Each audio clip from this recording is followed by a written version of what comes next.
ఇదే జగన్ గారిని గతంలో ఇదే ఉపాధ్యాయ సంఘ నేతలు తీవ్రంగా వ్యతిరేకించారు. జగన్ మాకొద్దు, జగన్ మాకు మేలు చేయటం లేదు అని ఇదే ఉపాధ్యాయ సంఘ నేతలు జగన్ని ఆనాడు తీవ్రంగా వ్యతిరేకించారు. ఇప్పుడు అదే జగన్ కావాల్సి వచ్చింది ఉపాధ్యాయ సంఘాల నేతలకి. ఎందుకు చెప్తున్నానంటే కనుక, ఏదైతే ప్రజా దర్బార్లో కార్యక్రమంలో భాగంగా జగన్ గారు పులివెందుల్లో అందరినీ కలవడం జరుగుతుంది. సమస్యలు ఉన్న వాళ్ళని అలాగే ప్రతి ఒక్కరు కలవడం జరిగింది.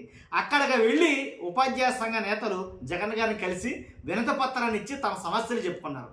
ఏదైతే తమ ఉద్యోగాలకి ముప్పుగా మారిందో, కంటి మీద కురుకు లేకుండా చేస్తుందో ఉపాధ్యాయుల్ని టెట్, ఆ టెట్ క్వాలిఫై అనే దాని మీద తమ సమస్యను అయితే జగన్ గారికి చెప్పుకోవడం జరిగింది.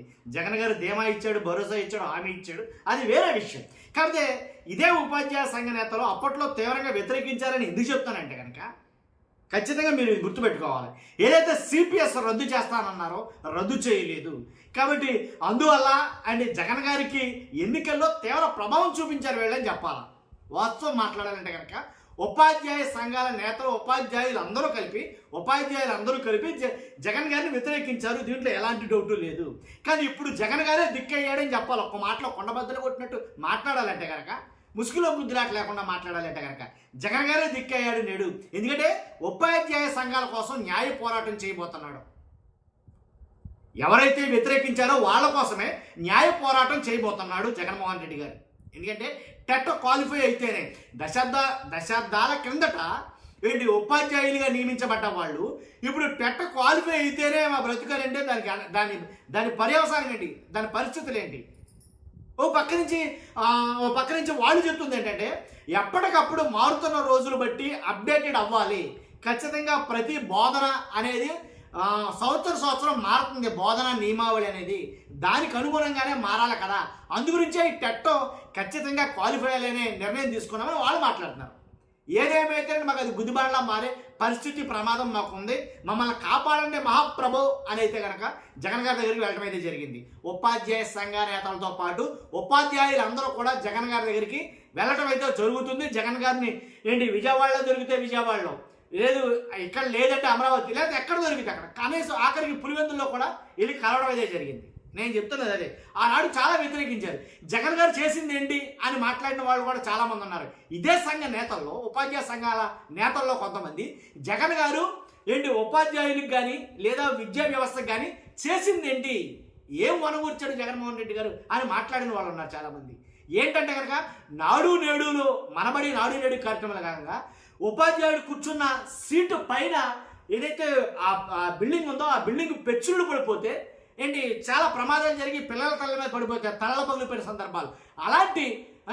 అలాంటి దిక్కు మెక్కు లేకుండా స్కూళ్ళకి ఒక దిశ అంటూ ఏర్పాటు చేసి దాన్ని బాగా ఆ స్కూళ్ళకి మంచి మెరుగులు దిద్ది కార్పొరేట్ స్కూళ్ళకి ధీటుగా ఆ స్కూల్ని తీర్చిదిద్దడం అయితే చేశాడు. నాడు నేడు మనబడి నాడు నేడు కార్యక్రమం భాగంగా కొన్ని వేల 30-40 వేల కొన్ని వేల స్కూళ్ళు అయితే కనుక ఈరోజు ఆ స్కూల్ని చూస్తామంటే మీకు అనిపిస్తుంది ఖచ్చితంగా ఈ మాలో ప్రభుత్వ బళ్ళ లేకపోతే కార్పొరేట్ స్కూళ్ళు అని చెప్పేసి అంత బాగా తీర్చిదిద్దడం జరిగింది.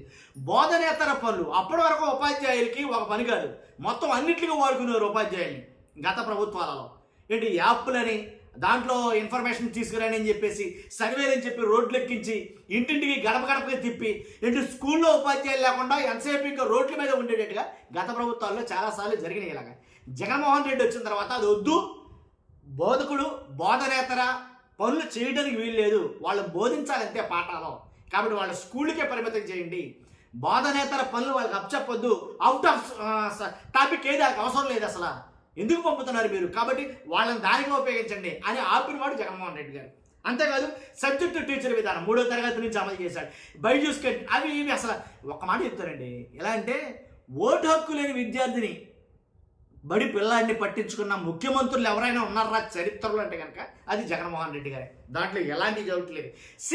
ఈ సిపిఎస్ అనేది ఎందుకు చేయలేకపోయారు ఏంటంటే దానికి సమాలక్ష కారణాలు ఉన్నాయి. ఎలా అంటే సిపిఎస్ అనేది కొంతమంది ఉపాధ్యాయులకి అది అవసరమైతే ముప్పుగా పరిణించే పరిస్థితి ఉంది. కొంతమంది 2,40,000 చాలా మంది ఎంతమందో ఉపాధ్యాయులకి అది కుదరదు. కాబట్టి అది ఎలా అంటే న్యాయపరమైన చిక్కులు కూడా ఉండడం వల్ల దాన్ని చేయలేకపోతున్నాం. కాబట్టి దాని ప్లేస్లో దాని స్థానాన్న ఏదైతే జీపీఎస్ గ్యారంటీడ్ పెన్షన్ స్కీమ్ ఏదైతే ఉందో దాన్ని ప్రతిపాదించడం అయితే జరిగింది ఇదే జగన్మోహన్ రెడ్డి గారు. కానీ అవన్నీ ఏమి ఎక్కలా, అప్పుడు ఎవరికి తలకెక్కలా. ఏంటంటే జగన్మోహన్ రెడ్డి గారు కాదు అసలు మాకు న్యాయం చేసేసాడు, మాకు అన్యాయం చేసేసాడు, మమ్మల్ని ఇలాగని పూర్తిగా వ్యతిరేకించారండి ఉపాధ్యాయులు అయితే కనుక. మీరు నేను ఎన్ని చెప్పినా కానీ ఒక సింగిల్ స్టేట్మెంట్, ఉపాధ్యాయులు అంటారా, ఉపాధ్యాయుల్లో చాలామంది, అందరూ అని అన్న కానీ చాలామంది ముక్త కంఠంతో జగన్మోహన్ రెడ్డి గారిని వ్యతిరేకించారు.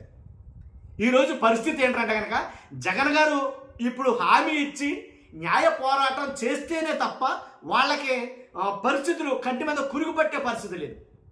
అలాంటి పరిస్థితులు దాపురించాయి. కాబట్టి ఖచ్చితంగా జగన్మోహన్ రెడ్డి గారు వచ్చిన వాళ్ళందరికీ భరోసా అయితే ఇస్తున్నాడు, వెళ్ళి కలిసిన వాళ్ళకి ఒక హామీ అయితే ఇచ్చాడు, నేను ఖచ్చితంగా న్యాయ పోరాటం చేస్తానని చెప్పేసి. కాబట్టి అప్పుడేమో అలా ఇప్పుడేమో ఇలా చూస్తున్నాం. మీరు అందరూ కూడా మేబీ ప్రైమ్ని ఖచ్చితంగా కామెంట్ రూపంలో ఫస్ట్ అయితే లైక్ చేయండి. Thank you very much.